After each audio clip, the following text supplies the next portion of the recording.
അതെന്താ ഇതേവരെ ഒറ്റ ആളോടും പ്രേമം തോന്നാഞ്ഞത്? പറഞ്ഞ കള്ളമല്ലേ? ഞാനെന്തിനാ നിങ്ങളോട് കള്ളം പറയുന്നേ? അപ്പൊ അങ്ങനെ തോന്നിയിട്ടേ ഇല്ല. അതെന്താ കാരണം? അതെനിക്കിപ്പോ എങ്ങനെ അറിയാം?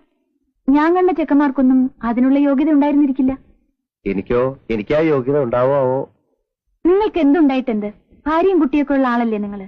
പിന്നെ ഞാനതിനിടെ കയറിയിട്ട് എന്തിനാ വെറുതെ? ഞാനൊരു കാര്യം ചോദിച്ചാ നേര് പറയോ? ചോദിക്കൂ. ക്ലാരായിട്ട് ഇങ്ങനൊരു തീരുമാനം എടുത്താണോ അതോ? അതെ. അതെന്താ കാരണം? നിങ്ങളിപ്പോ ഈ മുറി വരാൻ എന്താ കാരണമെന്ന് ഞാൻ അങ്ങോട്ട് ചോദിച്ചോ? ഇല്ലല്ലോ. ഇല്ല.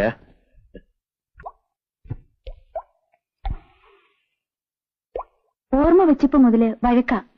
ജീവിതത്തോട് തന്നെ മടുപ്പായി. അതുകൊണ്ടായിരിക്കും.